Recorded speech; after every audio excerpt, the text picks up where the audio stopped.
Hello everyone, ನಾನು Ambika, new ma'am. So ನಿನ್ನೆ ನನ್ನ ಮಗಳದು 3rd ವ್ಯಾಕ್ಸಿನೇಷನ್ ಇತ್ತು. ಅಂದರೆ ಅದೇ 3 ಇಂಜೆಕ್ಷನ್ ಇತ್ತು ಮತ್ತು 2 ಬಾಯಲ್ಲಿ ಡ್ರಾಪ್ಸ್ ಇತ್ತು. ಸೊ ಇವಾಗ ನಾವು ಪುಣೆಯಲ್ಲಿದ್ದೀವಿ. ಇಲ್ಲೇ ಒಂದು ಗೌರ್ಮೆಂಟ್ ಹಾಸ್ಪಿಟಲ್ಗೆ ಹೋಗಿದ್ವಿ. ಅಲ್ಲಿ ನರ್ಸ್ ಎಲ್ಲ ತುಂಬ ಚೆನ್ನಾಗಿದ್ದರು. ಅಂದರೆ ಪ್ರಾಪರಾಗಿ ಇನ್ಫಾರ್ಮೇಷನ್ ಕೊಟ್ಟು ಸಪೋರ್ಟಿವ್ ಆಗಿದ್ದರು. ಇಂಜೆಕ್ಷನ್ ಮಾಡುವಾಗ ಸ್ವಲ್ಪ ಆತಳು, ಅದಾದ ನಂತರ ಬೇಗ ಇವಳು ಮಲ್ಕೊಂಡ್ಬಿಟ್ಲು. ಸೊ ವ್ಯಾಕ್ಸಿನೇಷನ್ ಹಾಕಿದ ನಂತರ ಏನಾಗುತ್ತೆ, ಮಗು ಎಷ್ಟು ಬೇಗ ಕಾಲು ಅಲುಗಾಡ್ಸತ್ತೋ ಅಷ್ಟು ಬೇಗ ನೋವು ಕಡಿಮೆ ಆಗುತ್ತೆ. ಇವಳೇನು ಮಾಡಿದ್ಳು, ಒಂದು 2 ಗಂಟೆವರೆಗೂ ಕಂಟಿನ್ಯೂ ಮಲ್ಕೊಂಡ್ಬಿಟ್ಲು. ಎದ್ದ ತಕ್ಷಣ ಎಷ್ಟು ಅಳಕ್ಕೆ ಶುರು ಮಾಡಿದಳು ಅಂದರೆ, ಸ್ವಲ್ಪ ಆ ಕಡೆಯಿಂದ ಈ ಕಡೆ ಕಾಲು ಸರಿದ್ರು ಕೂಡ ಹೆವಿ ಅಳಕ್ಕೆ ಸ್ಟಾರ್ಟ್ ಮಾಡಿದಳು. ಮುಂಚೆ ಈ ರೀತಿ ಯಾವತ್ತೂ ಒತ್ತಿರಲಿಲ್ಲ, ಆ ಲೆವೆಲಿಗೆ ಅವಳತ್ತು ಹತ್ತು ಮತ್ತು ಹಾಲು ಕುಡಿದು ಮಲ್ಕೊಂಡ್ಬಿಟ್ಲು.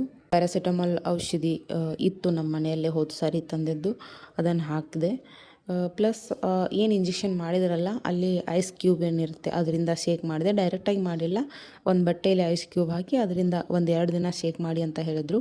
ಮತ್ತು 1-2 ದಿನ ಸ್ನಾನ ಮಾಡಿಸ್ಬೇಡ ಅಂತಲೂ ಕೂಡ ಹೇಳಿದ್ದಾರೆ. ಸೊ ಇದೆಲ್ಲ ನೋಡಿದ್ರೆ ವ್ಯಾಕ್ಸಿನ್ ಎಲ್ಲ ಯಾವಾಗ ಮುಗಿಯುತ್ತೋ ಅಂತ ಅನಿಸುತ್ತೆ. ಅದೇನು ಐಸ್ ಶೇಕ್ ಮಾಡಿದ್ದೀವಲ್ಲ, ಸೊ ಅದರಿಂದನೂ ಹೆಂಗೋ ಗೊತ್ತಿಲ್ಲ, ಬಟ್ ಪೇಯ್ನ್ ಕಡಿಮೆ ಆಯಿತು ಈವ್ನಿಂಗ್ ಅಷ್ಟರಲ್ಲಿ. ಇವಾಗ ಓಕೆ ಇದ್ದಾಳೆ.